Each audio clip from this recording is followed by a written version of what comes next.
Sudah Bu, rekod sudah berjalan. Kelihatan Bapak Ibu? Kelihatan, Pak. Kelihatan, Pak. Sedikit, Pak. Kelihatan. Oke, baik. Jelas sedikit, Pak. Apa Bu? Kurang kemana Bu? Ya, sudah bagus, Pak. Jelas.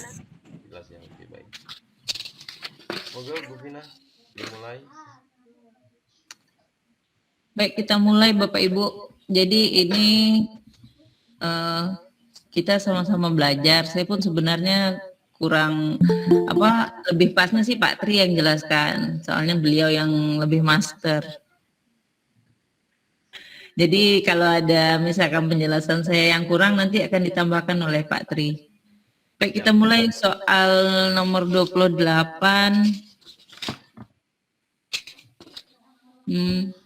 Itu perhatikan gambar mainan tembakan dari bulu bambu berikut. Apa enggak kebesaran itu Pak 200 tampilannya? Jelas. Yang diminta jelasnya Bu. Enggak apa-apa Bu. Ya. Saat batang didorong ke dalam bulu bambu dengan cepat, sumbat melesat ke depan. Konsep IPA yang menjelaskan peristiwa ini dapat diterapkan pada ini apa tadi? Batang bambu. Bulu bambu ini menjelaskan tentang konsep apa yang diminta dari soal. Kira-kira kalau menurut Bapak Ibu, tapi ini pernah lihat kan bulu bambu untuk mainan anak ini? Kalau saya kecil dulu ini pakai batang ballpoint itu, di dalamnya dimasukkan kertas yang sudah dibasahkan dengan air. Nah, jadi dari situ ada option A, B, C, D, E-nya itu kalau A-nya konstruksi bendungan yang lebih tebal bagian bawah, B, naik turunnya kapal selam di dalam air, C, pemanfaatan kain bekas untuk sumbu kompor, D, bekerjanya dongkrak hidrolik mengangkat mobil, E, tertahannya pisau silet di atas permukaan air. Kira-kira dari option A sampai E itu yang tepat untuk gambar itu yang mana Bapak Ibu? Kalau konstruksi bendungan yang lebih tebal,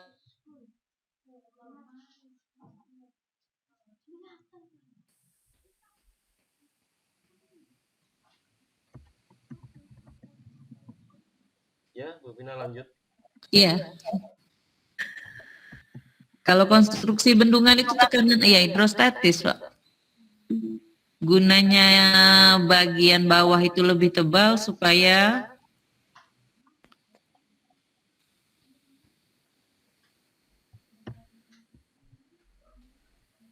Bu. Iya. Kalau naik turunnya kapal selam di dalam air laut itu masih tekanan juga, Pak?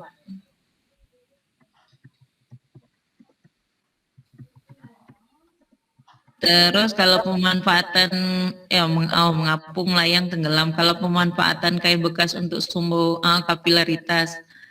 Terus kalau yang E ini bekerjanya dongkrak hidrolik mengangkat mobil. Ini tekanan yang lebih tepat untuk mainan pada bulu bambu itu. Kalau tertahannya pisau silet di atas permukaan itu tegangan permukaan.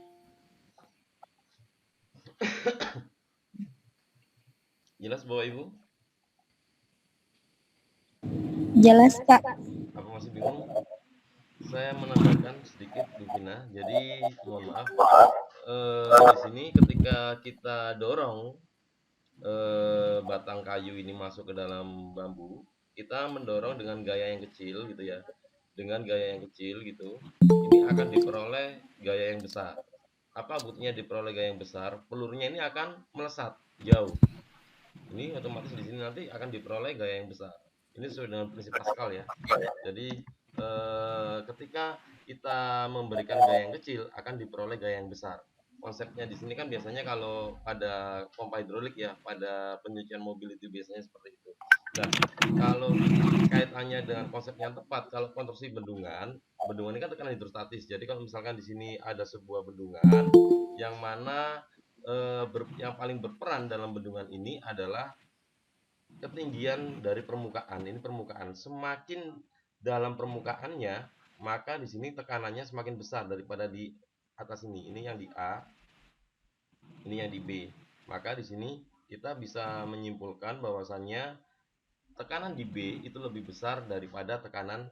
Jadi di sini PB itu lebih besar daripada tekanan di A. Kenapa? Karena letak titik B itu lebih dalam dari permukaannya.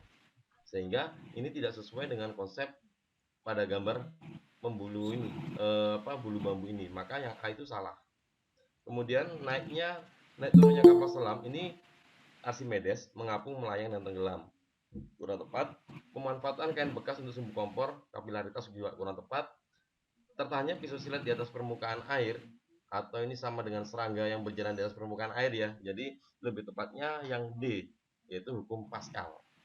Bisa dipahami Bapak Ibu? Ya, bisa Pak. Bisa, Pak. Bisa, Pak. Lanjut Bu Vina. Baik Bapak Ibu, yang nomor 29. Nah, ini saya dulu kalau membaca soal yang ketemunya gambar ini nggak tahu kalau di bagian bawah itu kata kuncinya. Jadi waktu kemarin ikut penjelasan Pak Tri ya pakai tebak aja yang ini. Jadi rupanya setelah ikut penjelasan Pak Tri ini di bawah ini ada kata kunci. Jadi kata kunci ini yang di bawah yang di garis merah sama Pak Tri itu menggambarkan kalau yang garis ini yang subduction zone ini yang ada garis hitam tapi ada titik-titiknya. Nah, subduction itu bertemunya lempeng tektonik bumi. Ini yang garis hitam ada titik-titik. Terus ada lagi ocean right ini yang garis ada, terus ada garis yang ini lagi. Nah, pertanyaan dari soal, penyebab di lokasi A banyak terdapat gunung api karena terdapat aktivitas apa? Jadi yang di A ini yang ditanyakan. Jadi kalau A itu berarti yang lebih dekatnya kan ke garis subduction zone. Jadi pilihannya ada di bawah itu yang berarti kita cari yang ini, yang E yang ada kata kuncinya subduction lempeng. Apa ada pertanyaan Bapak Ibu? Nah, ini yang merah. Yang merah. Tapi saya ingatkan juga nanti ada soal bakal ditanya yang bagian C. Bagian C. Kalau yang B itu kan sama dengan bagian A. Daerah A dengan B ini sama karena sama-sama ada subduction zone. Apa ada pertanyaan Bapak Ibu? Kurang paham Bu. Ini Belum paham Bu. Apa nah, itu? ini kan di bagian bawah yang merah. Yang merah itu Bu, ini yang di sebelah kiri yang di garis merah kan ada oceanic right ya Pak? J Bu. Tulisannya ya. Kalau bahasa Indonesianya punggung samudra. Betul Bu. Nah, ini yang garis-garis yang oceanic right ini menandakan ini garis-garis yang di C, yang di sekitar C ini kan beda garisnya. Ini C. Tolong merah kan Pak? Nah ini kata kuncinya untuk garis ini yang ditandai centang merah sama Pak Tri. Nah untuk yang subduction garisnya yang ini merah kan Pak? Itu. Nah itu yang merah. Nah ini jadi kita kalau baca soal lihat yang bawahnya. Apa ini masuk legend ya Pak? Iya Bu. Kata kuncinya.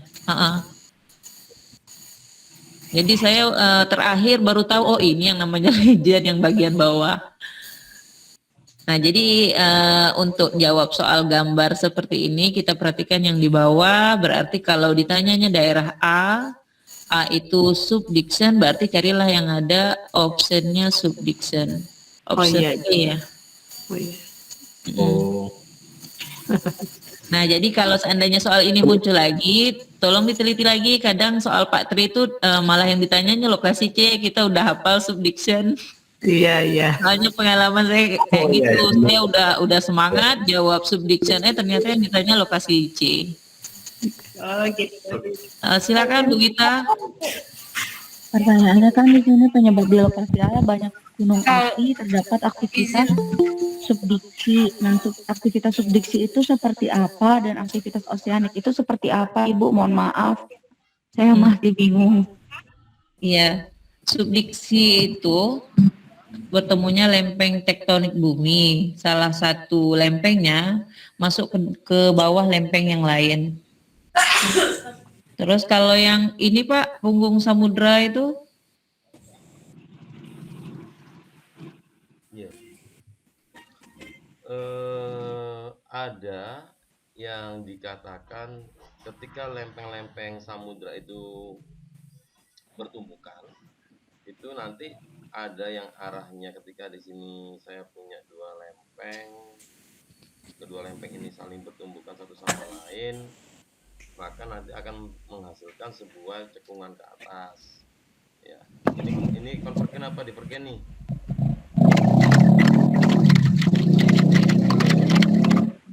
Konvergen apa divergen? Bapak Ibu, kan masih kemarin kuliahnya. Konvergen apa divergen? Bingung, Pak. Ya, Konvergen bukan, Pak? konvergen, oke. Kalau Divergen, Pak. misalkan dia saling menjauh, Divergen ya, Pak. betul apa? Konvergen. Konvergen apa divergen? Kembali apa enggak? Ayo baca lagi deh, baca lagi bukunya. Itu kemarin. Kalau nggak konvergen ya divergen.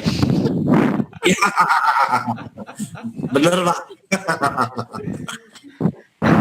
Terus ada yang menggulung ya, subduksi itu menggulung di situ ya. Nah, cuma di sini kalau ketika soal mitigasi keluar, jadi kemarin ada soal mitigasi yang di Lembang tuh ya. Kemudian juga, jadi pertama kali kita harus topiknya, keywordnya kita lihat legendnya dulu, ya. Jadi pengertian divergen, konvergen dan lain sebagainya, soal-soal yang di modul itu beda sama di UP loh Bapak Ibu ya, beda jauh. Kalau yang di modul itu kan konvergen itu apa, kemudian gambar konvergen, divergen kayak apa. Soal yang keluar untuk mitigasi bencana itu kebanyakan langsung di daerah. Kapan hari keluar daerah Lembang. Kita sempat gontok-gontokan, itu kok bisa mitigasinya begitu, ternyata kuncinya, keywordnya ada di legend. Legendnya itu menggambarkan apa? Pada soal ini, di legend di sini, daerah A dan daerah B di sini dekat dengan subduction zone, artinya zona subduksi. Maka terbentuknya gunung di sini akan berimbas karena peristiwa subduksi ini tadi. Sehingga jawabannya tepat adalah subduksi lempeng. Sedangkan yang garis patah-patah ini adalah garis dari oceanic ridge, itu adalah punggung samudra. Ketika punggung samudra ini berbenturan, maka akan menimbulkan gempa. Dan itu sering terjadi di Indonesia. Betul ya? Cuman gempa yang terjadi di lautan itu tidak selalu menimbulkan yang namanya tsunami. Betul apa enggak? Betul, betul, Pak. Jadi nanti dilihat kalau misalkan yang ditanyakan itu adalah mitigasi bencana yang terjadi di daerah C dengan kriteria soal tidak ada tsunami, maka jelas membuat rumah panggung. Apa rumah panggung? Rumah tahan gempa. Iya, iya. Oke ya. Kalau Benar, Pak. misalkan ada tsunami, berarti kan mitigasinya kita ke arah tsunami-nya. Hati-hati, nanti soalnya bisa berubah-ubah. Yang penting konsepnya jelas, tahu. Oh, berarti di sini karena di sini ada peristiwa tumbukan lempeng subduksi ini, maka terbentuknya gunung berapi, satu di situ. Kemudian yang kedua, kalau misalnya tanya daerah C, C ini kan nggak ada zona subduksi, cuma ada punggung samudra. Di punggung samudra di sini sering terjadi benturan, sering terjadi gempa. Nah, tidak semua gempa di lautan menimbulkan tsunami. Kembali pada soal, jawabannya adalah E. Silakan Bapak Ibu kalau ada pertanyaan.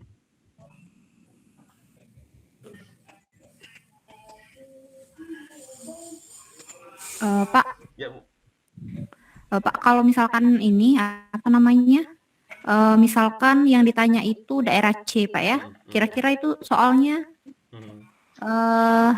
gimana ya, Pak? Maksudnya kan karena ini kan saya juga sering lihat soal ini, Pak ya. Cuma yang ditanya itu beda-beda, Pak. Ada daerah A yang ditanya, terus kadang juga ada daerah B yang ditanya, terus juga pernah juga saya lihat ada daerah C gitu, Pak.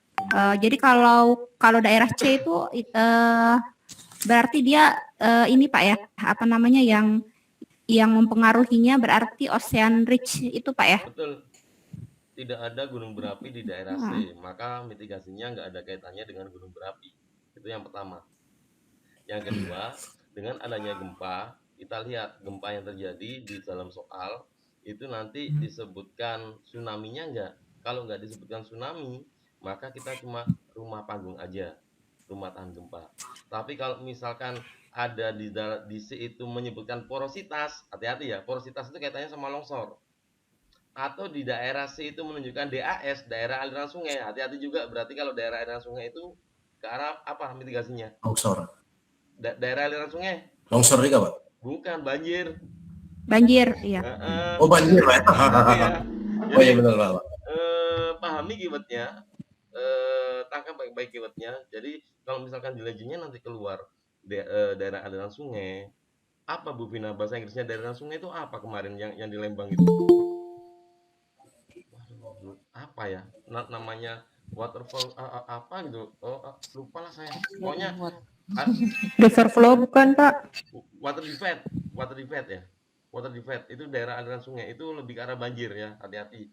Jadi keywordnya nanti lihat legendnya tentang apa. Kalau porositas itu berarti membahas tentang longsor, kalau water divide itu berarti ke arah banjirnya, kalau gempa berarti nanti ke arah rumah panggungnya. Kemudian kalau apalagi tadi ya, longsor sudah. Nah, kalau yang ini gunung berapi, pernah keluar juga soal gunung berapi kayak apa nanti ya, nanti kita coba kupas satu persatu. Jadi kita kenalkan dulu bentuk soal UP itu kayak gini loh Bapak Ibu, seperti itu maksudnya. Silakan Bapak Ibu. Oke Pak.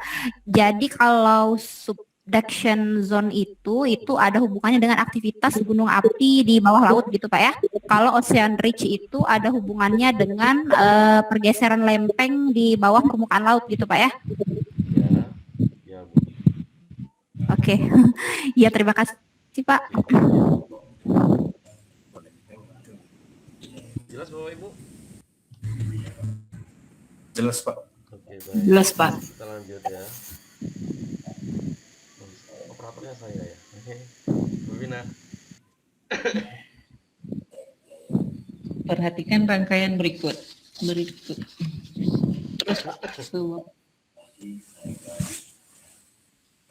Pertanyaannya? tanya, kuat arus yang mengalir pada hambatan 6 ohm sebesar 6 ohm. Nah, di sini I-nya yang ditanyakan.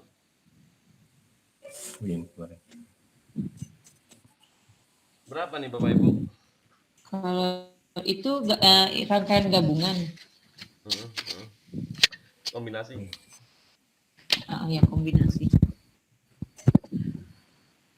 Kita harus cari I total dulu ya Pak.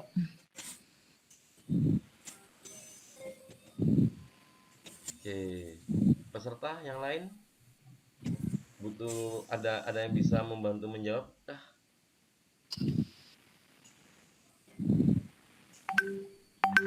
Ada nggak? Cari R pengganti dulu Pak, sudah itu cari R total pengganti, kemudian cari langsung dapat apa 20 dibagi I-nya di 6 sini, I sama dengan P per R. Cari R pengganti yang 8 ohm dengan 2 ohm dulu ya Pak. 8 ohm dengan 2 ohm itu 1/8 tambah 1/2. Nggak dicoret Pak. R totalnya 4 Pak ya? 4 ohm Pak? Ini per Pak. Kan ini paralel. R total ya? Iya. 1/8 tambah 1/2. 1,6 tambah 2,4 jadi 4 ohm. Ya. Iya. Iya. Ya. 25. 1,6 tambah 2,4 benar Bu? Ya. 4 ohm. Ya. 4 dibagi 20 Pak. 20 bagi 4 5. Terus? 5 ya. Iya Pak. Terus kemudian ini yang jurusan biologi awang-awangan ini. Gimana maksudnya yang gitu? Iya Pak, bener Pak, ngawang. Bener Pak. Jadi orang fisika jalan ini, yang hitungnya jalan. Orang biologi cuma memandang. Ini maksudnya gimana? Mendengar setia dulu nih. Iya Pak, duga Pak. Oke, kita kupas bareng-bareng ya. Kalau rangkaian ini saya ubah bentuknya menjadi seperti ini Bisa kan?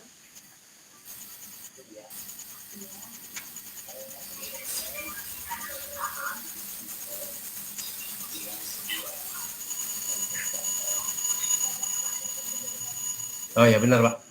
Boleh seperti ini? Bisa. Boleh Pak. Boleh ya? Boleh. Boleh ya? RP1, RP2 berarti itu. Boleh lah yang gambar saya kok, boleh. Benar Pak. Nah, dari sini saya ubah jadi kayak gini nih Bapak Ibu nih. Bisa ya? Paham Oh, iya. ya sampai sini ya? Ya, Paham benar, nggak sampai benar, sini? Pak. Yang biologi? paham Pak. Paham, Pak? Nggak Paham ngerti, ya? Pak. Oke. Iya, paham. Kita tulis dulu yang diketahui. Ini 20 volt. Kemudian di sini tetap 20 volt. Kemudian di sini ini adalah R gabungan. Bapak Ibu mencari R gabungan gimana? Super ya? Iya, benar Pak. Benar ya? Cara lama Pak. Pak, kalau boleh ini Pak, yang 8 ohm dengan 2 ohm tuh dilingkar dulu biar kebayang yang itu. Ini. Ah, itu ya gabungan ya. Jadinya di sini nanti ya. Iya. Oke ya, oke. Jadinya di sini. Kita cari R totalnya, R gabungan 8 sama 2. 8 dikali 2. Bapak Ibu masih bangun ya? 8 kali 2. 16. 16, Pak. 16 ditambah 8 tambah 2. 24. Maaf. 10. 8 kali 2. banget, Bang. Saya ulang. 8 kali 2. 16. Dibagi 8 tambah 2. 1,6. 10. Jadinya 1,6. Benar? Ya. Benar ya? Benar. Oke. Yuk yang sebelah sini kita cari 6 kali 4. 24. 24. 6 tambah 4. 10. 24 dibagi 10. 2,4. 1,4. 2,4 ya. Paham Ya. di sini? Ya, paham. Paham. 1,4 ditambah 2,4. 4. 4 ya, 4 ohm. Sampai sini paham nggak? Paham, Pak. Ya, Paham. paham ya? 4 ohm dari mana tadi Pak?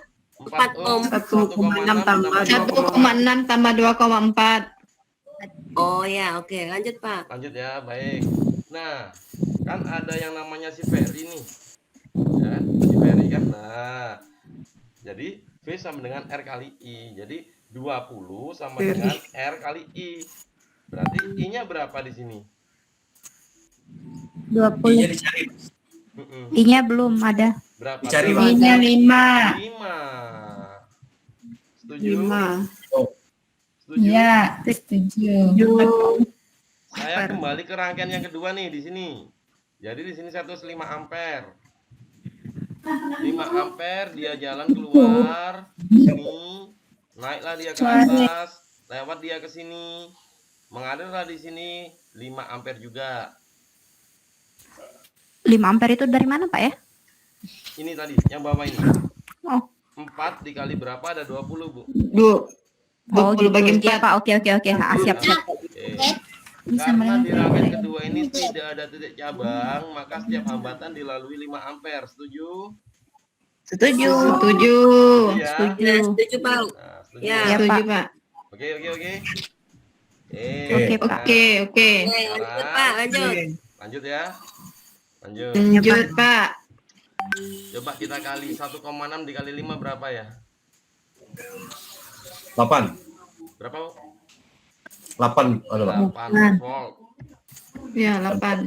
Berarti di R pengganti yang pertama mengalir tegangan 8 volt. Di sini pasti 12 deh. Iya, Pak, 12. Kok tahu lah 12? Karena kan tegangan totalnya 20.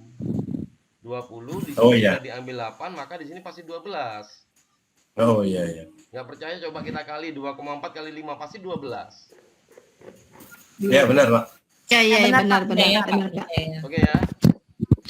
Nah, kita kembali ke rangkaian utama.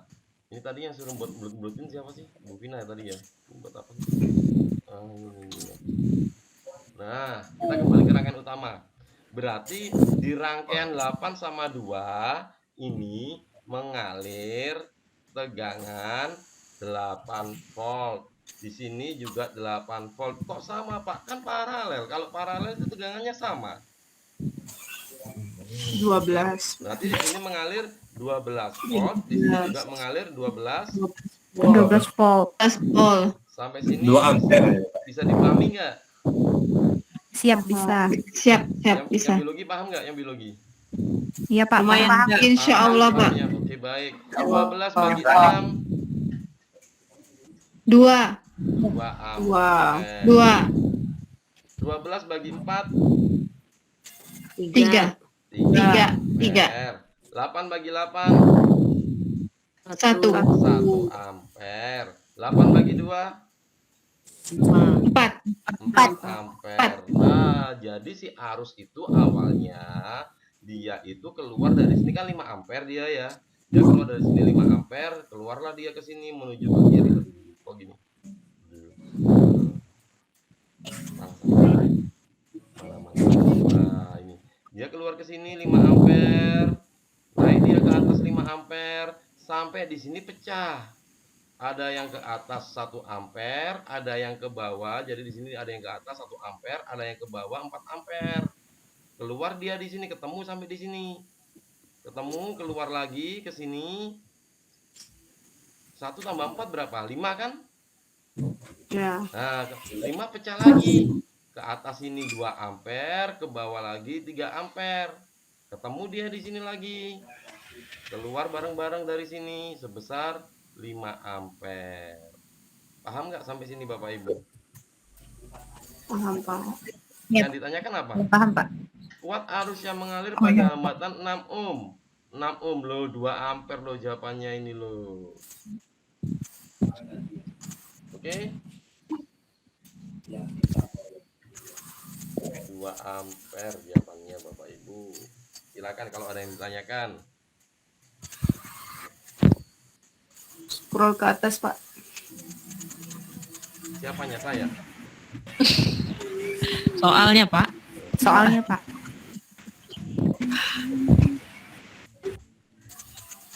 Kebesaran Pak, soalnya. Sudah. saya yang Di, Soalnya di apa? Dikecilin lagi kayaknya Pak. Atau enggak. Pas lah. Ibu, Saya yang zoom out. Ibu ya. mau mencatat. Eh enggak Pak. Pak. Bu, nanti Jadi di share itunya. Nanti saya share. Coretan Boleh di- nanti di Oh, share. nanti di-share, Pak ya? Apa Pak? Apa Pak? Apa namanya itu hasil Coretannya- bahasannya nanti di-share, Pak ya? Iya, nanti Iya, saya Pak. share. Jadi Oh, nggak perlu dicatat nanti, Pak ya? Kayak. Bapak Ibu enggak perlu mencatat ya. Nanti saya share. Oke, Pak. Oh, iya, iya, Oke, siap, Pak. ya. Yang penting kita Oh, di nyatet sini, dulu. kita kejar konsepnya, kita tangkap konsepnya biar paham dulu. Hmm. Itu yang penting di sini. Oh, iya. Oke ya. Siap. Ya, ya. Nanti Oke, kalau masih belum oke, jelas, siap, Pak. ya. mm-mm. Pak, Ya, Bu. jadi untuk mencari apa tadi? Untuk mencari apa jumlah hambatan yang dari paralel mau diserikan gitu Pak ya? Itu berarti bisa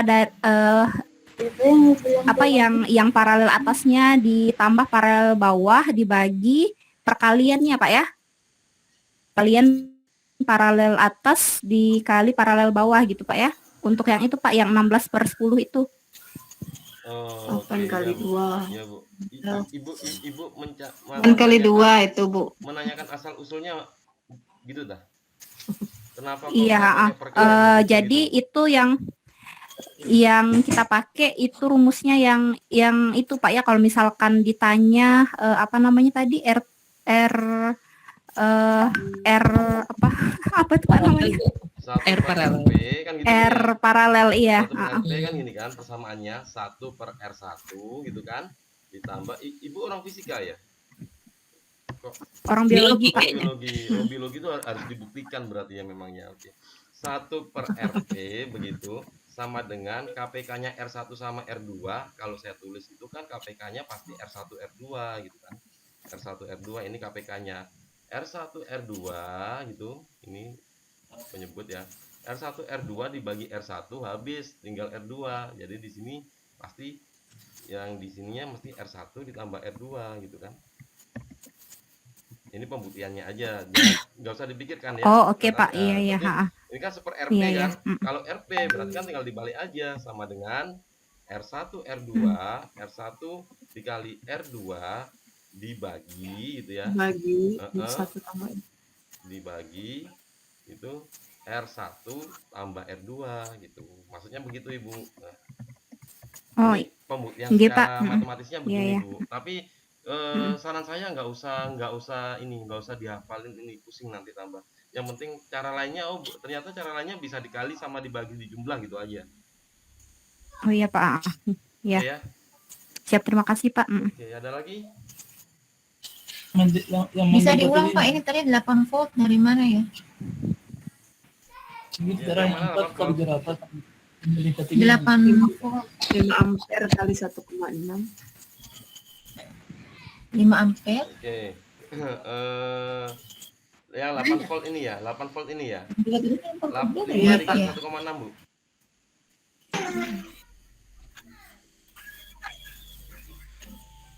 Lima dikali 1,6, Bu. Jadi Iya Pak. di gambar yang kedua, karena di gambar yang kedua itu rangkaiannya terhubung, tidak ada titik cabang, maka setiap hambatan gabungan di sini dilewati oleh arus sebesar 5 ampere. Setuju, Ibu? Karena maka mencari beda potensialnya 5 dikali nilai hambatan gabungannya 5 kali 1,6 8 volt. 5 dikali 2,4 12 volt. Seperti itu, Bu. Nah, ketika kita kembalikan pada rangkaian utama, ternyata di 1,6 ini tersusun dari 8 ohm sama 2 ohm. Nah, ini kan dirangkai paralel. Ciri dari paralel itu adalah cirinya tegangannya sama.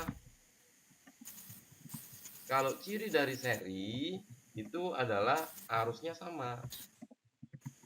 Begitu, Ibu. Berarti Seri harus sama. yang di 8 ohm itu mengalir tegangan 8 volt, yang di 2 ohm mengalir 8 volt. 8 bagi 8 1 ampere, 8 bagi 2 4 ampere. Yang di sini 12 volt, 12 bagi 6 2 ampere, 12 bagi 4 3 ampere. Jadi kalau kita total semuanya 5 ampere. Begitu, Ibu. Silakan, Ibu.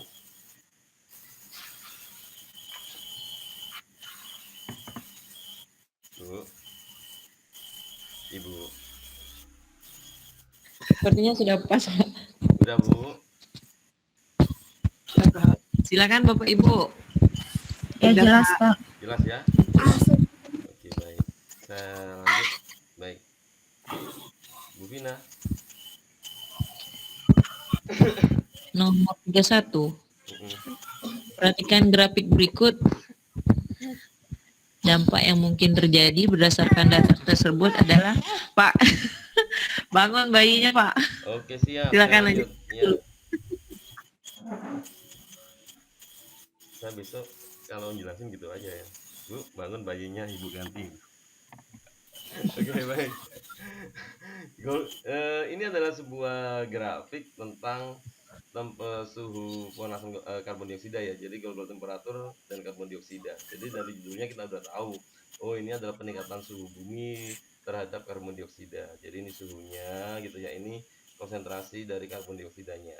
Dampak yang mungkin terjadi berdasarkan data tersebut adalah A. Semakin tipisnya lapisan ozon di atmosfer. B. Laut menjadi semakin basah sehingga merusak karang. C. Perubahan cuaca di berbagai daerah. D. Peningkatan suhu dan level permukaan air laut. E. Penurunan tingkat presipitasi di bumi. Jawaban yang tepat adalah peningkatan suhu dan level permukaan air laut. Silakan kalau ada yang ditanyakan, Bapak Ibu. Bagaimana cara membacanya Pak? Nah, ya benar kalau Bu. Cara membacanya itu Pak masih bingung Pak. Oke, baik. Garisnya, Bu. Garisnya set ini semakin naik kan? Iya benar emang. Oke, berarti kan artinya suhunya semakin tinggi. Suhu semakin besar karena di situ suhu semakin besar dikarenakan ada peningkatan CO2. CO2. Oke? Oh, Otomatis terjadi global warming. Oke. Oke, Bapak Ibu. Nah, global warming di sini akan memberikan dampak. Ini yang ditanyakan dampak ya, dampaknya itu ya. Kalau penyebabnya kan banyak global warming di sini kan. Karena yang ditanyakan di sini adalah keywordnya adalah dampaknya yang mungkin gitu kan. Dampaknya dengan adanya global warming jelas es di kutub semakin mencair sehingga level permukaan air laut akan semakin naik dan suhu di bumi juga semakin memanas. Begitu Bapak Ibu bacanya. Silakan. Kalau kita jawab apa? Ada kemungkinan jawab apa ya? Ozon. Itu penyebab, Bu. Oh, ternyata. Ini dampak, beda, Bu. Oke, Oh iya. beda ya. Secara maknanya berbeda.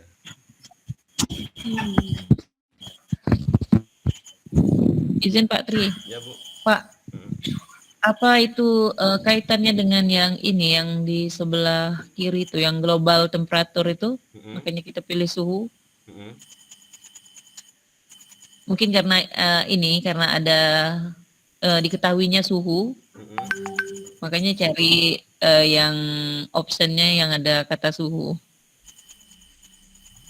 Bukan, Bu. Kalau ini kan datanya suhunya semakin naik, kemudian karbon Iya. dioksida meningkat, gitu kan ya. Kita tahu istilahnya rumah kaca, Bu. Oke. Bumi itu diibaratkan seperti rumah kaca. Oke. Jadi pemanasan global itu menyebabkan gas-gas rumah kacanya semakin bertambah di lapisan atmosfer.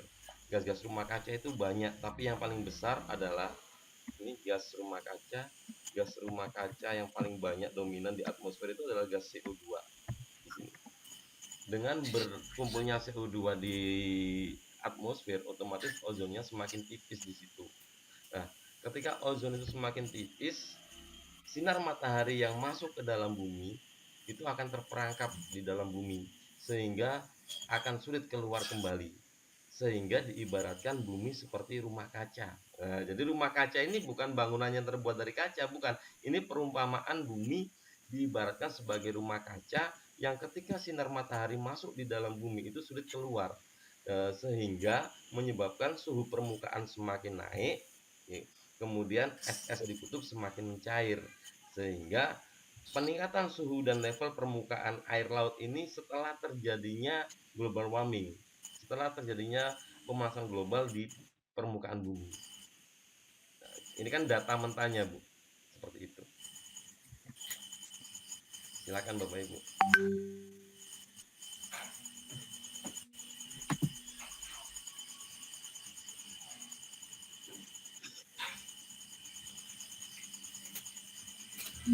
Jelas Bapak Ibu? Maaf Pak, ini bisa diperbesar sedikit Pak? Tidak jelas ya tulisannya. Diapain? Diperbesar sedikit. Mungkin Tulisannya saya aja diperbesar, mungkin. Pak. Apa, Bu? Sudah? Ya, sudah jelas? Ya. Oke. Terima kasih Pak. Oke.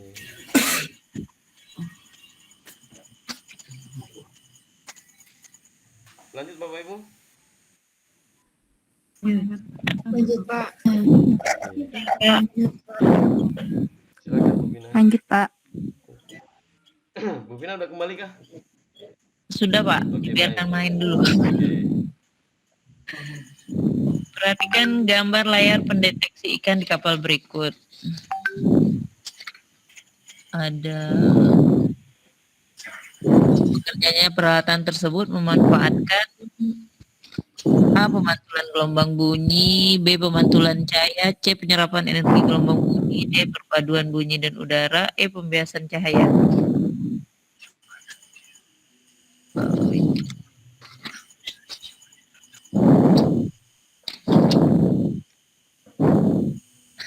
Ini napasnya siapa? Gambar apa ini, Bapak Ibu? Laut, Pak, permukaan laut. Ini visualnya setelah dilihat menggunakan sonar, Bapak Ibu. Jadi sonar itu bisa menampilkan gambar menjadi dua dimensi. Gambar tampilan dua dimensi seperti ini akan diketahui posisi Gambarnya nggak jelas dah ya Pak. ya, posisi batu dan posisi ikan akan diketahui seperti ini. Bekerjanya sonar itu memanfaatkan pantulan gelombang bunyi, Bapak Ibu. Jadi bukan karena kaitannya dengan ini ya, penyerapan energi, bukan. Jadi karena pemantulan gelombang bunyi, sehingga sonar bisa mendeteksi pada kedalaman berapa ada ikan, ada batuan dan lain sebagainya. Jawabannya adalah yang A. Jelas Bapak Ibu? Pak mau nanya. Jelas, Pak. Ya Bu. Pak, saya pernah baca soal yang kayak gini, tapi itu tentang yang kelelawar itu bagaimana bisa mendeteksi itu sama nggak Pak? Kayak gelombang bunyi ini. Maksudnya pemantulan gelombang bunyi yang digunakan kelelawar gitu. Ekolokasi ya? Kelelawar itu ekolokasi? Iya, iya. Iya benar Pak. Coba Ibu sampaikan menurut versinya Ibu, kelelawar itu ekolokasinya bagaimana Bu? Nah, itu Pak, mau nanyain itu apakah sama ini si sonar ini pemantulan apa sistemnya? Kelelawar itu menggunakan indera suara, maka yang paling dominan pertama kali itu bukan matanya dia tapi telinganya. Jadi ketika kelelawar itu terbang di malam hari, ya, kelelawar itu termasuk hewan kelelawar. Itu termasuk hewan apa Bapak Ibu? Nocturnal. Hah? Oh, Nocturnal. Ya Bu, ultrasonik. ultra, bener. Ultrasonik. Saya bahasnya secara fisika nih, bukan biologi ya. Nanti kalau saya bahasnya Iya, Pak. secara biologi beda loh ya. Oh ini ya, kelelawar hewan berdarah panas, hewan berdarah dingin, beda konsepnya. Nanti nggak ketemu itu nanti. Siap, Pak, siap, Oke. siap. Sudah ada ahli biologi sendiri, bukan saya ya. Nanti salah konsep semua itu nanti. Oke, ultrasonik. Ultrasonik ini dia memiliki panjang frekuensi di atas 20 kHz. 20.000 Hz ya. Jadi ketika dia terbang, si kelelawar ini dia memanfaatkan gelombang pantul yang dia dapatkan dari benda-benda di sekitarnya. Oh, pada radius sekian ada batu, ada pohon. Dia terbang di malam hari, pantulannya itu masuk ke dalam telinganya dia, bukan ke matanya dia loh ya, bukan, tapi ke telinganya dia. Sehingga dari situ dia bisa mendeteksi ada benda pada jarak sekian, dia bisa terbang dengan bebas tanpa terbentur dengan benda-benda yang saya sebutkan tadi. Ini adalah kelelawar ekolokasi. Begitu Ibu. Siap-siap berarti sama ya Pak prinsipnya. Sama. Pemantulan gelombang. Makasih Pak. Oke, baik. Ada lagi Bapak Ibu? Lanjut ya. Ya Pak, lanjut. Lanjut ya. Oke, baik. Kelihatannya ini pesertanya udah nggak sabar membahas biologi nih. Besok ya biologi ya. Ada masanya sendiri nanti. Oke, Bu Vina silakan. Sebuah tongkat yang panjangnya 2 meter dipakai untuk mengangkat beban masanya 30 kg. Jika panjang kuasanya 150 cm, berapakah gaya yang diperlukan untuk mengangkat beban tersebut? Ini tuas. Tongkat yang digunakan itu panjangnya 2 meter. Nah, di situ ada F dan W, berarti dari titik tumpu ke F itu lengan kuasa. Terus dari di situ lengan kuasa, terus dari titik tumpu ke W itu lengan beban. Nah, dari soal diketahui kalau panjang kuasanya 150, berarti dari titik tumpu ke beban berapa itu Bapak Ibu? Kalau dari ya 0,5 meter ya? 50 cm. 50 cm. ya itu panjang kuasanya 150 cm. 50 cm Bu maksud. 50 Iya, 50 cm. cm bener. Nah, berarti kita tinggal bagikan aja itu. Iya, KM-nya dulu berarti dicari ya Pak. KM-nya Langsung aja Bu. W kali LB sama dengan F kali LK ya. LF. LK. Ininya Beban dengan kuasa. 300. W-nya di situ 30, kita jadikan dulu ke ke Newton. 30, ya jadi 300 Newton kali LB-nya dengan bebannya 50. Terus F-nya yang ditanyakan kali 150. Yang lebih mudah kita bagikan berapa itu? Coret aja. 50. Iya, coret. Coret aja ini sama ini. 2 ya. Iya, 2. Berarti Maka F-nya dapat 100 Newton. Tapi kalau di soal UP fisikanya nggak berubah, Pak. Yang kemarin. sama persis. Iya. Persis, Cuman yang ini nggak keluar sih, yang ada lengan itu. Torsi. Ada yang ingin ditanyakan Bapak Ibu? Izin Bu, mau bertanya yang 50 itu datangnya dari mana Bu ya? Ini Bu ya. Ini Bu. Iya 50 itu. Ini tongkat yang digunakan ini kan 2 meter. Terus yang diketahui dari titik tumpuk ke gaya yang F ke bawah ini panjangnya 150. Berarti berapa sisanya yang di sini? Oh gitu. Berarti sisanya kan 50. Kalau fisika mudah Bu, tinggal masukkan ke rumus sudah dapat jawabannya. Kalau biologi ya harus hafalan dulu. Fisika yang penting hafal rumus Bu ya kayaknya. Nggak hafal rumus juga, hafal ini aja, paham ininya aja. Kalau di Pak Tri gitu Bu, nggak berlaku hafal rumus. Soalnya nanti diubahnya lagi angka, salah lagi kita. Konsepnya aja. Paham konsepnya Bu.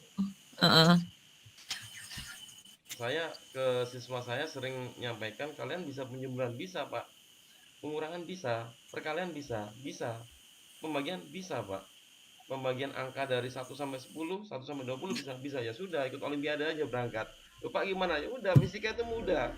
Kalau kalian lupa rumusnya, coba kalian jumlah, ada nggak jawabannya? Kalau ada tembak itu. Pak kalau nggak ada coba dikali, ada nggak? Kalau ada itu jawabannya. Kalau nggak ada Pak dibagi. Ada tembak. Kalau pas nggak ada berarti kamu belum beruntung. Coba soal yang lain gitu aja Bu. Mudah fisika itu. Oke. Pak Tri, Ya Bu. izin tanya Pak. Iya. Soal seperti ini ada ya Pak ya, tapi ada soal itu yang nggak bisa rumus ini Pak, nggak bisa pakai rumus B kali LB F1. Yang Ibu maksud torsi ya? Yang lengan itu ya?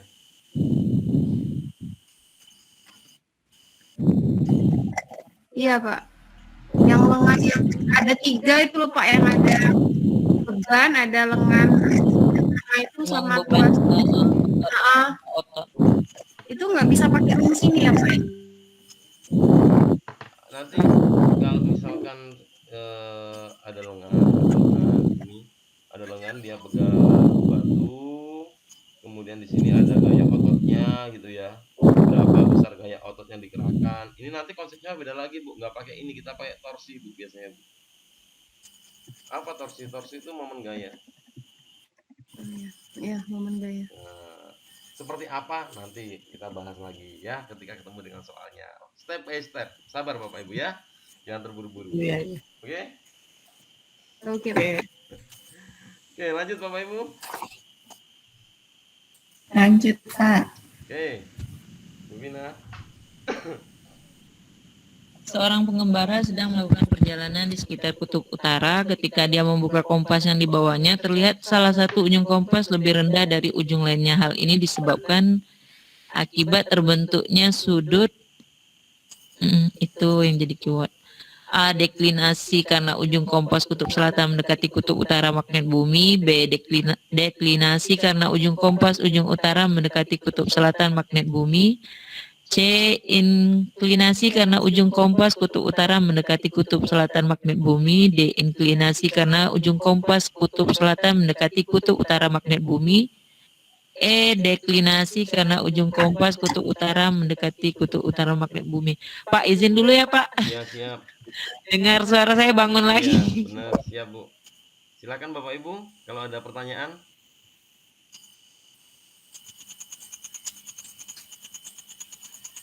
Paham ya?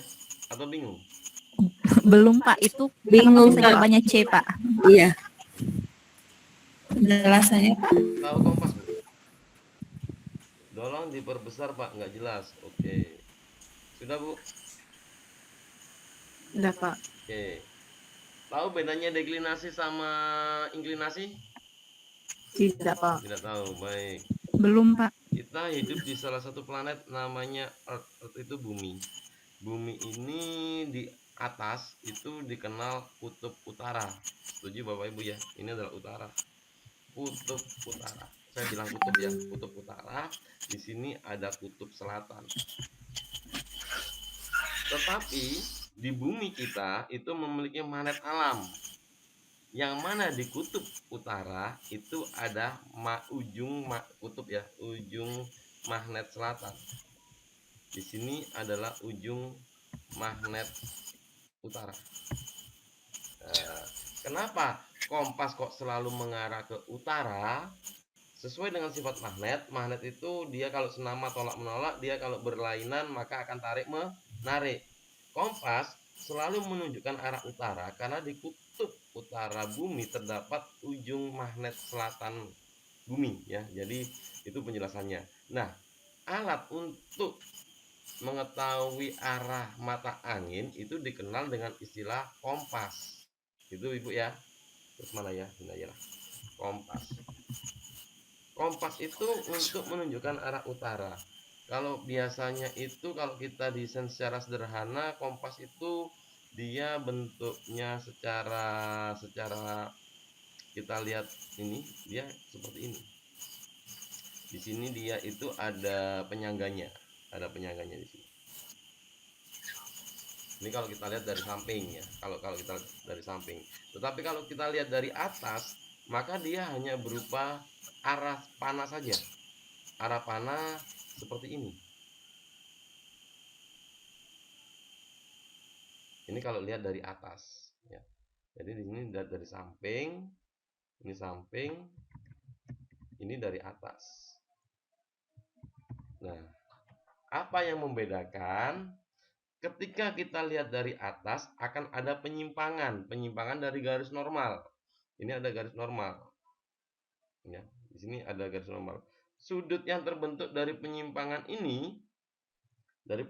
ini itu dikenal dengan istilah sudut deklinasi. Tetapi kalau dari samping, di sini ada sudut yang mendatar daripada bidang yang lain. Jadi kalau kita lihat ini ada sudut yang mendatar ya. Aduh, kok gini? Bentar. Oke, ada beda sudut yang mendatar di sini. Nah, ini sudut dari bidang datar, maka ini yang dikenal dengan istilah inklinasi.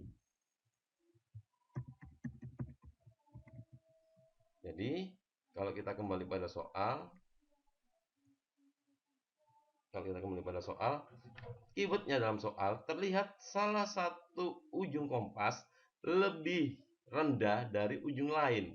Maka ini bukan menggambarkan dilihat dari atas, tapi ini menggambarkan dilihat dari samping. Karena dilihat dari samping, maka yang berperan adalah inklinasi. Sampai sini bisa dipahami apa tidak Bapak Ibu? Siap bisa Pak. Bisa ya? Ya. Belum Pak. Belum Bu.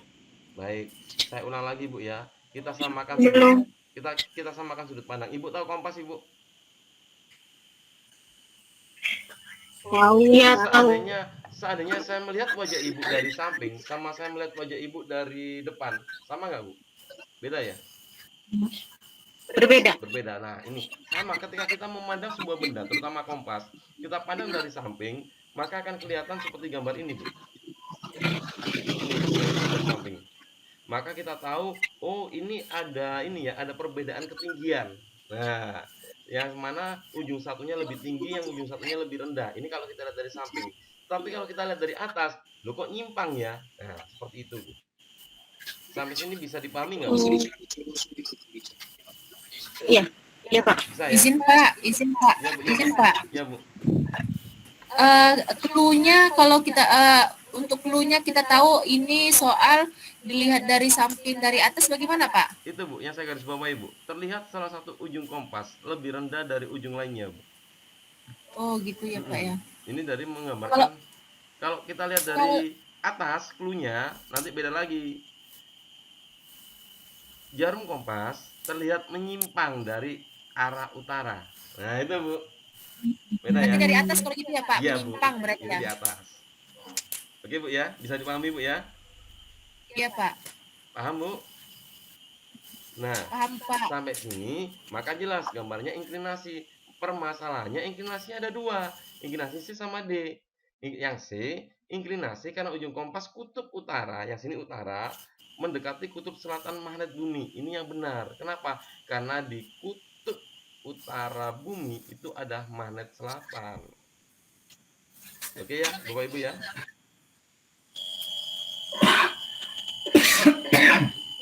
Bisa diulangi Pak?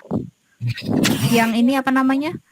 Kenapa dia mendekati kutub selatan magnet bumi gitu Pak? Jarum kompas itu menunjuk arah apa, Bu? Arah utara Pak ya? Utara. Kenapa kok ke utara, Bu? Karena dekat dengan magnet selatan. Karena di kutub utara bumi terdapat kutub selatan magnet bumi, sehingga tarik-menarik sesuai dengan sifat magnet. Magnet yang senama akan tolak-menolak, magnet yang berlainan akan tarik-menarik. Seperti itu, Ibu.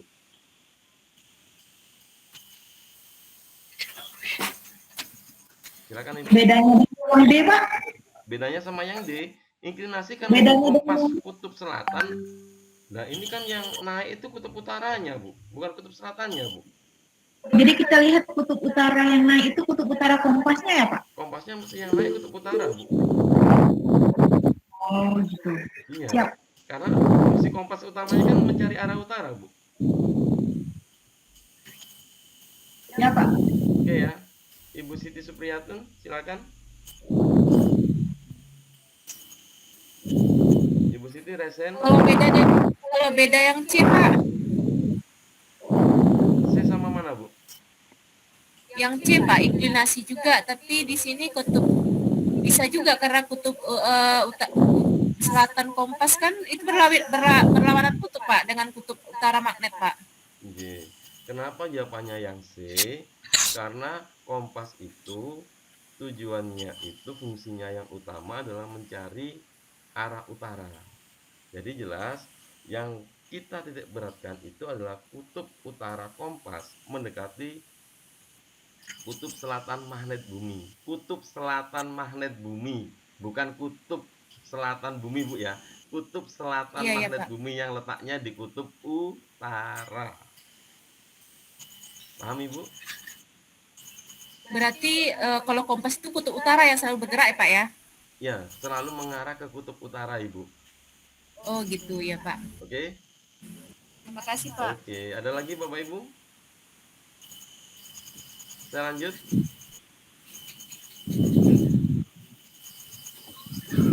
Lanjut apa cukup nih? Lanjut, Pak, lanjut. Lanjut Pak. Ya lanjut Pak. Lanjut. Oke, baik. Vina, orangnya nggak ada. Vina mengkonsumsi 10 gram protein. Dan 10% dari protein itu digunakan tubuhnya untuk mengangkat beban 8 kilo setinggi 100 cm secara berulang-ulang. Jika energi protein adalah 16 kJ per gram, maka beban itu dapat diangkat sebanyak berapa kali gitu ya. Nah, kita mengerjakan ini, kita ini dulu, terus dulu ketersediaan energi. Di sini dikatakan 10 gram protein, 10% dari protein digunakan untuk aktivitas. Kemudian ada keywordnya, jika energi protein adalah 1, di sini 16 kilojoule, 16 kilojoule per gram. Artinya apa Bapak Ibu? Artinya dalam 1 gram protein gitu ya, terdapat energi sebesar 16 kilojoule. Bisa dipahami sampai sini? 1 gram 16 kilojoule. Kalau 10 gram Kali 10. 160 kilojoule. Bisa dipahami? Bisa, Pak. Bisa ya. Tetapi hanya digunakan 10%. 10%. 10% dari 160 160 kilojoule. Berapa kilojoule. nih, Bu? Apa ya? Berapa nih, Bu? 1%. Berapa nih, Bu? Betul ya? Ya. Betul ya?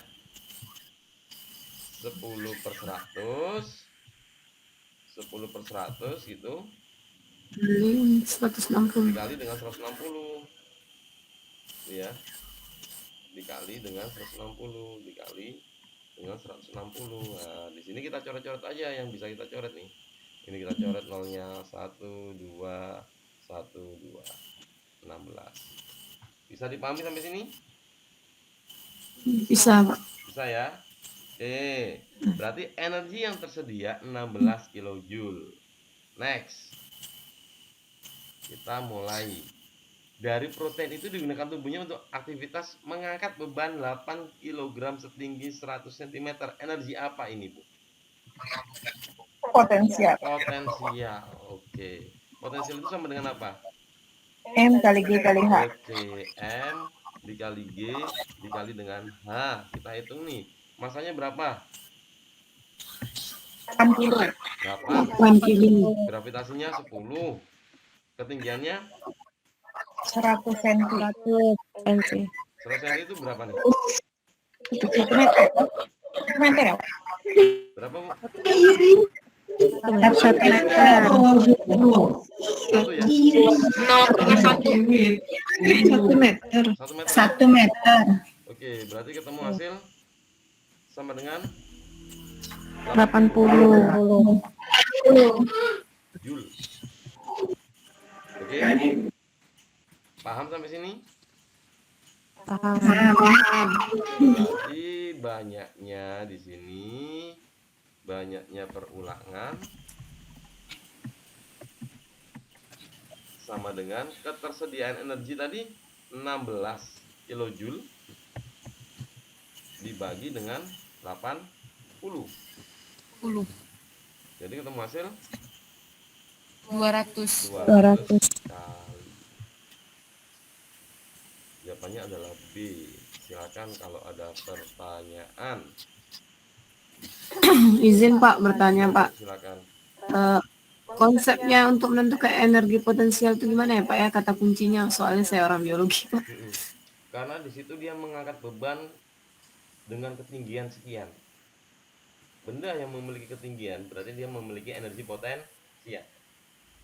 Kalau misalnya benda itu bergerak, maka dia memiliki energi kinetik. Kalau benda itu nanti ada kaitannya sama pegas, maka energi potensial pegas yang kita pakai. Jadi tinggal kita energi kan banyak. Kita lihat jenis energinya yang digunakan apa gitu.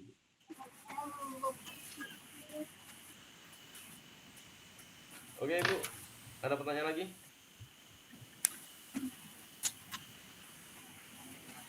Bu. Kalau energi potensial pegas, Pak, untuk rumus yang kita gunakan lupa. Apa ya, Pak? Setengah kx kuadrat, Bu. Oh, kayak gitu. Tinggal tidak nanti. Oke. Ada lagi? Pak, izin Pak, itu kan kalau soalnya untuk mengangkat beban Pak ya, secara berulang-ulang. Berarti kalau soalnya itu misalkan untuk melempar beban gitu, itu pakai energi kinetik gitu Pak ya? Atau gimana Pak? Lempar beban, berapa kali lemparan gitu lah, Bu. Maksudnya? Iya Pak gitu. Kalau memang nanti objeknya yang diketahui itu adalah besarnya kecepatan benda, maka kita kaitkan dengan energi kinetik gitu. Jadi kita intinya satu, dalam soal ini kita mencari ketersediaan energi terlebih dahulu. Setelah ketemu ketersediaan energi, karena nanti persentasenya berbeda-beda, Bu. Ini kebetulan aja 10%, kadang 5%, kadang 2%, beda-beda, Bu. bagaimana cara Bapak bisa mencari ketersediaan energi, itu yang pertama. Yang kedua, setelah ketemu ketersediaan energi, bagaimana Bapak Ibu bisa menentukan berapa energi yang dibutuhkan dalam sekali aktivitas. Otomatis menggunakan konsep energi apa ini? Apakah energi potensial, energi kinetik, energi potensial pegas, dan lain sebagainya. Hanya yang sering keluar itu adalah energi potensial pegas, energi potensial, cuma gitu aja, Bu.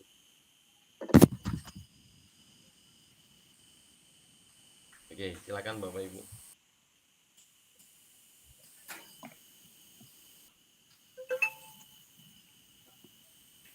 Bu. Pak, jadi kalau misalkan yang ditanya energi potensial pegas tadi, berarti rumusnya Setengah kx kuadrat. sama Pak ya? Setengah Oh, kx beda lagi kuadrat. Pak ya? Beda lagi, Bu. Setiap energi itu beda-beda, Bu. Tidak sama. Kalor gitu ya, Pak. Energi kalor, ya MC delta T. Beda-beda, Bu. Tidak sama. Oke, ada lagi Bapak Ibu? Lanjut kah? Lanjut Pak. Ini soal menguras tenaga banget ini. Asas Black. Pernah kenal nggak asas Black? Pernah. Pernah Pak. Ini konsepnya pakai asas Black nih. 1 kg es bersuhu minus 4 derajat Celcius dimasukkan ke dalam 2 liter air bersuhu 20 derajat Celcius di dalam wadah yang tidak menyerap melepas kalor, dan seterusnya. Jika kalor jenis es sekian, kalor jenis air sekian, lebur sekian, maka pernyataan tentang suhu dan wujud berikutnya yang paling tepat. Otomatis kita mencari konsepnya di sini asas Black.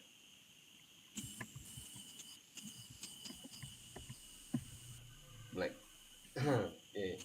Nah, Ibu tahu nggak diagramnya es sampai menjadi uap? Ingat nggak?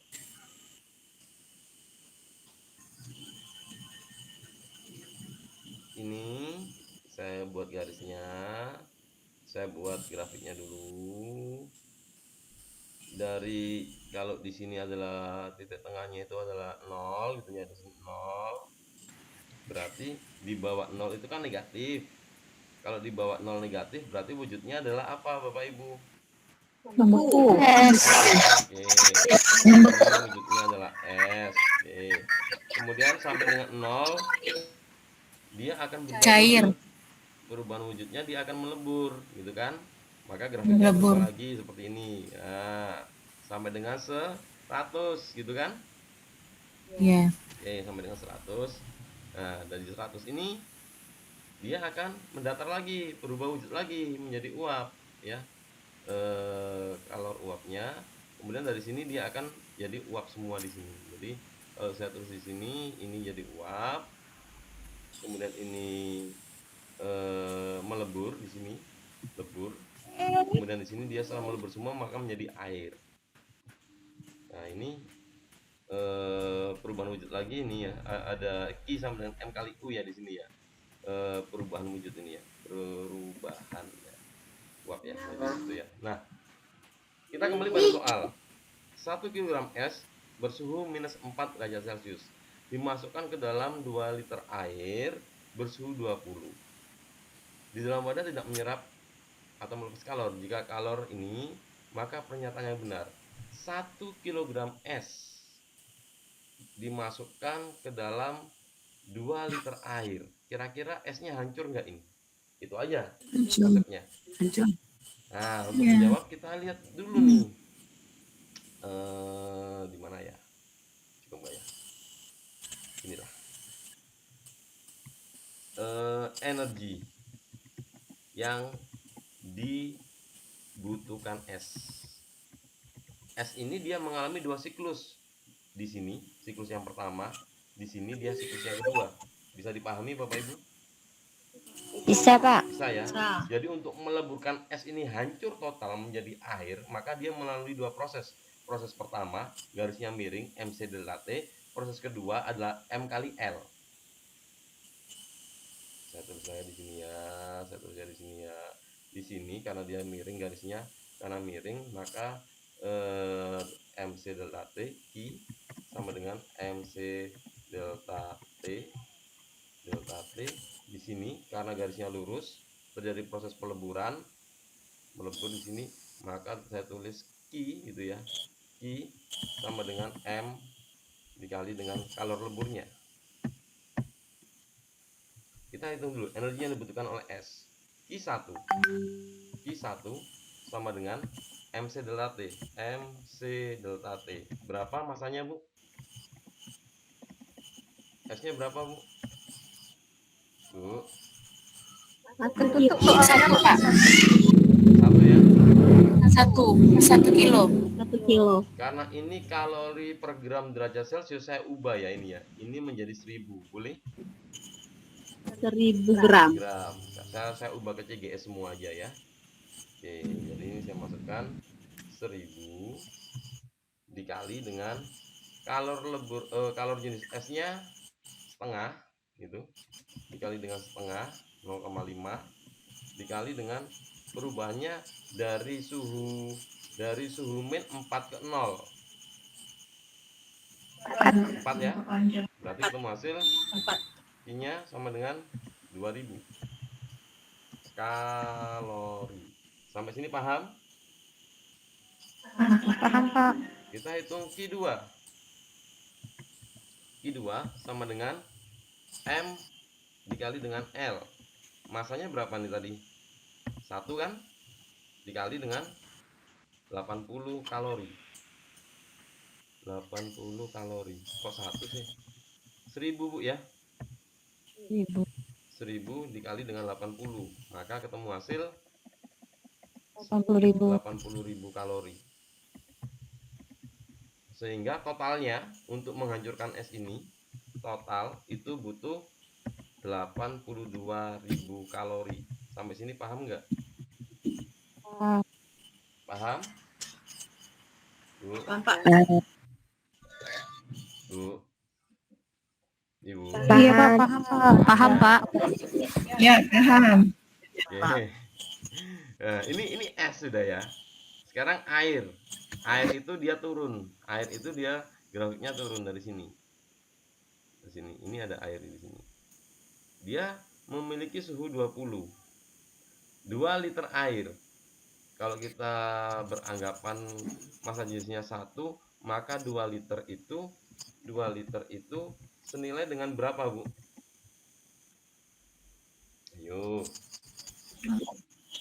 Ayo.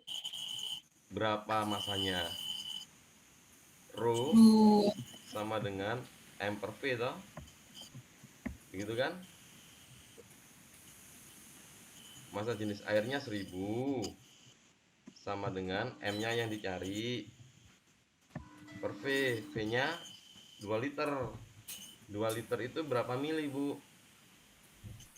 2000. 2000. Kalau ambil pengecas. 2000 mili ya. Oke. Iya. Saya ubah CGS aja ya. Ini saya buat 1 aja CGS-nya. Ini kan 1 gram per cc kan. Berarti M-nya ketemu di sini. M kali silang sama dengan 2000 ya. 2000 ya M-nya ya. Iya. Masanya 2000 gram. Ya, M-nya 2000 gram. Berarti kita cari air, habis kita es, sekarang kita cari air. Energi air untuk sampai ke 0 tadi. I sama dengan M dikali C dikali delta T. Masanya tadi sama dengan 2000 dikali dengan C-nya air 1 dikali delta T-nya 20 karena 20 ke 0. Hasilnya adalah berapa, Bu?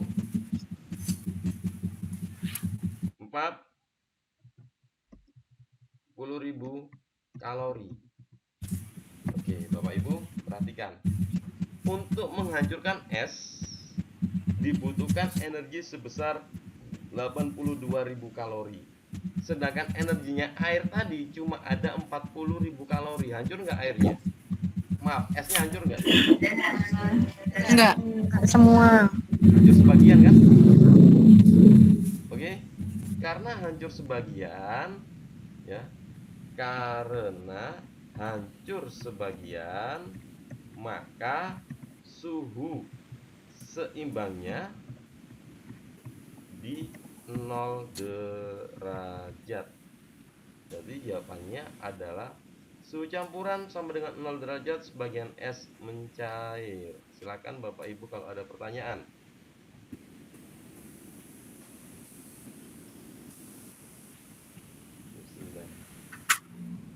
Bingung Pak mau nanya apa? Udah ada jawaban singkatnya ya Pak. Berarti apa ya Pak ya? Karena sebagian karena energi airnya 40, energi esnya 82.000. Gitu ya Pak ya? Ya, Jadi nggak bisa cair seluruhnya. betul, Bu.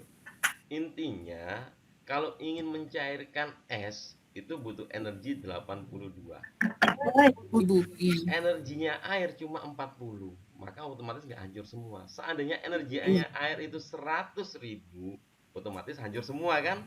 Suhu setimbangnya Iya, masih iya. di atas 0. Seperti itu, Bu. Iya, iya. Oke ya? Iya, iya. Jadi Iya, kuncinya Pak. di situ. Oh, Paham? Pak, Ya, Bu. untuk soal ini kira-kira kita kenapa ini Pak ya kan kita kan nyari Q1 sama Q2 terus itu memang harus maksud saya harus dicari energi airnya gitu Pak ya berarti ya. Harus mencari berapa besar energi yang dibutuhkan untuk meleburkan es di dalam.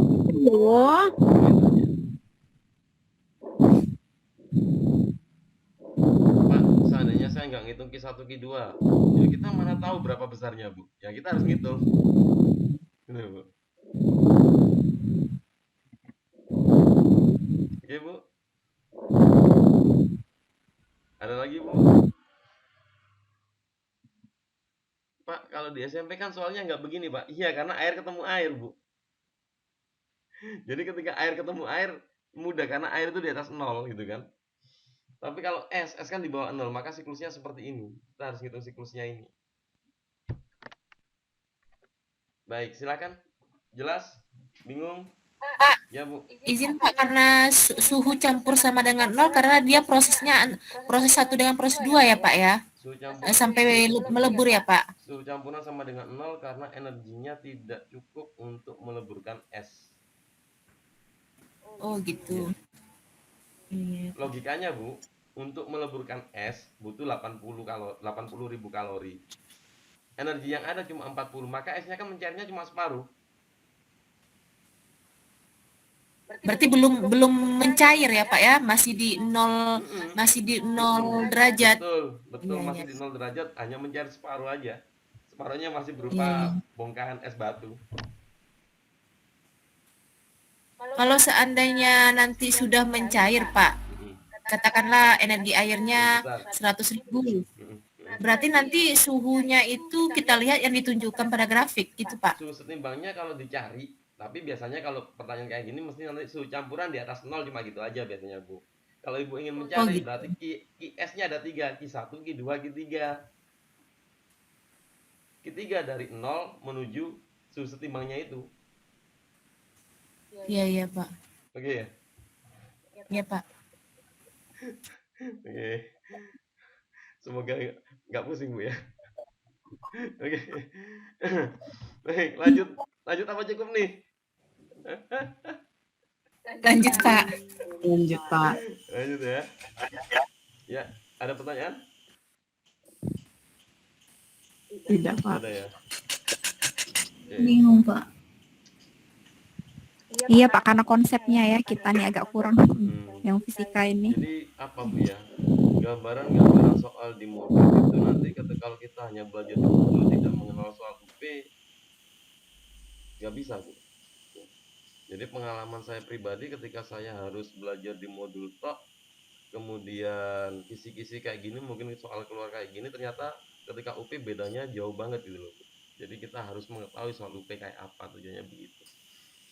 Oke, volume balok 0,4 meter kubik, massa jenis air laut 1,1 gram per cm kubik. Jika dirancang, tali mulai menegang saat 3/4 volume balok tercelup dalam air. Gambar kanan. Maka massa jenis balok adalah titik-titik. Ini soal UP yang keberapa lupa. Oke.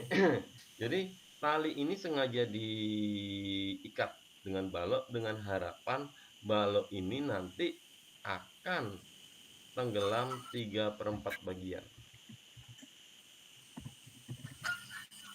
Maksudnya begitu soalnya. Kira-kira pakai konsep apa nih? Konsep apa, Bu? Archimedes. Archimedes, oke. Gaya apung ya? F apung ya? Jadi di sini gayanya kalau kita lihat di sini karena air itu adalah fluida, maka di sini ada gaya apung ya. Kita di sini ada F apung. Kemudian karena ini balok box, dia punya berat ya. Jadi di sini dia punya W. Jadi dia di sini punya W. Oke. Dari sini kita tahu ada berapa gaya yang bekerja pada sistem ini, Bapak Ibu. Ada berapa? Ada dua. Apa aja?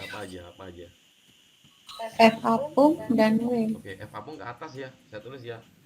Newton itu bilang sigma Fj sama dengan 0, berarti Fa min W itu sama dengan W sama dengan 0. Oke, berarti Fa itu sama dengan W.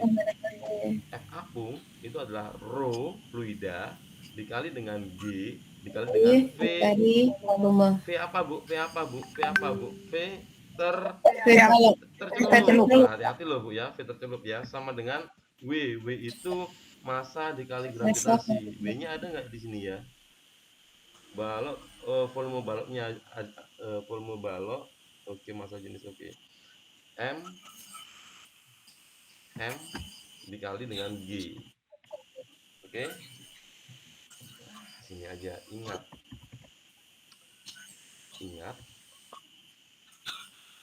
apa? Rho itu sama dengan M per V. Nah, jadi kalau saya mencari di sini, saya mencari nilai M gitu, M itu sama dengan rho gitu ya, dikali dengan V. Bisa dipahami sampai sini? Bisa, Pak. Kenapa kalau saya tulis? Karena M-nya ini nggak diketahui, Bapak Ibu. Beda kalau M-nya diketahui, karena M-nya ini nggak diketahui, maka kita harus pakai ini. Nah, pakai ini. Harus ini. Karena nilai M-nya nggak diketahui. Oke, sampai sini bisa dipahami, Bapak Ibu? Sama. Bisa ya. G-nya boleh saya coret ya. Karena sama ya G-nya ya. Sehingga rho fluidanya kita masukkan, rho fluida massa jenis erot 1,1 atau kita tulis 1100 gitu ya, dikali dengan volume tercelupnya berapa, Bu, Pak?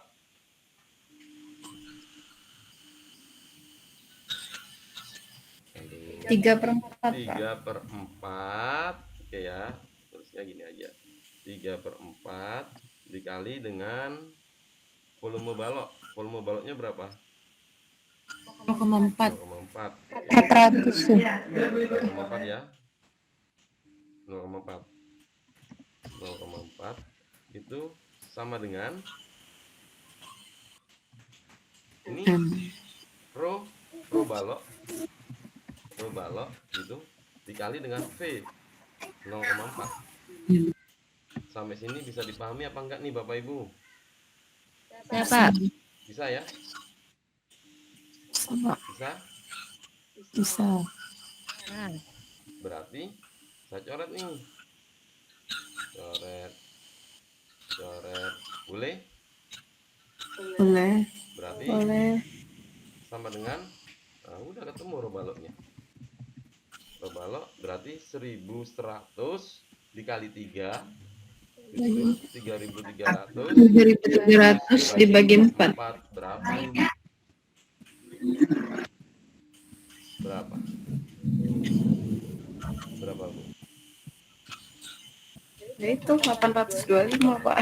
Udah bener, udah 825. Silakan kalau ada pertanyaan.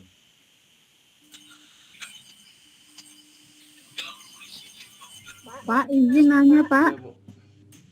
Rho kali G tadi itu apa ya, Pak? Apa, Bu? Rho Untuk dari FA tadi itu kan rho kali G.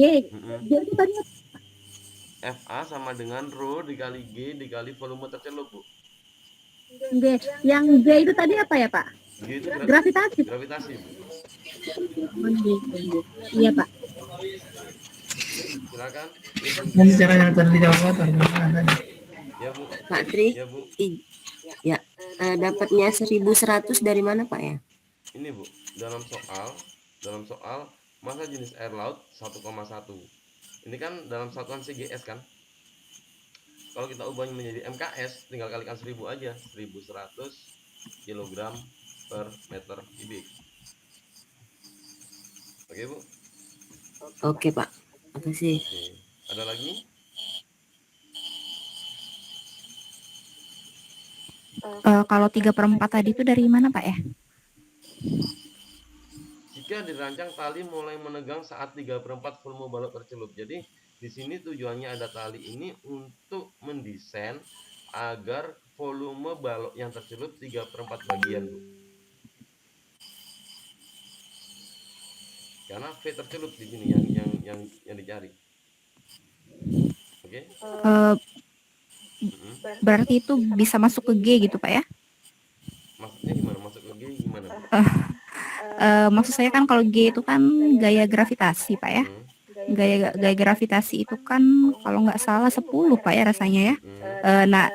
Di sini kan 3/4 gitu. Kalau 3/4 berarti ini, Bu. Di ruas kiri ada G, di ruas kanan ada G. Saya coret. Oh iya, Pak. Iya ya, oke. Oke ya. Bapak Ibu? Jelas? Jelas, Pak. Jelas ya. Kurang berapa sih? Banyak tuh. Ini kan tadi yang ditanyakan sama Ibu torsi ya. Wah, banyak nih. Masih banyak. Oke.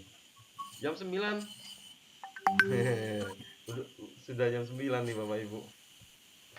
Ya. Udah dulu, Pak. Cukup ya. Nanti pusing nanti. Kita step dulu ya. Cukup dulu. Step by step.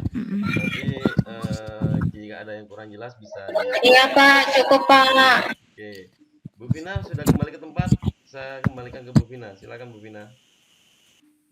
Iya, khawatirnya terngiang-ngiang sampai ke alam mimpi ya Bapak Ibu. Terima kasih Bapak Ibu atas perhatiannya malam ini. Kalau ada kekurangan atau apa bisa disampaikan. Jika ingin bahas soal bisa di-share di grup Bapak Ibu. Siap. Jadi kalau fisika ini saya jamin bisa jawab insya Allah. Soalnya soal yang kemarin itu ya memang nggak berubah dari angka, dari soal yang ditanyakan. Tapi kalau yang biologi ya memang banyak yang berubah. Jadi kalau untuk fisika yang di simulasi itu kemarin saya mencatat dari soal simulasi dan TO yang Pak Tri bagikan itu ada sekitar 38 soal. Berarti Bapak Ibu tinggal mencari sisa dari 84 kurang 38 itu sekitar berapa, Pak? 42. Udah pada tidur, Pak. Baik Bapak Ibu, terima kasih. Ya. Saya hanya mengetes apakah Bapak Ibu masih hadir. Oke, terima kasih. Akhirnya assalamualaikum warahmatullahi wabarakatuh. Waalaikumsalam.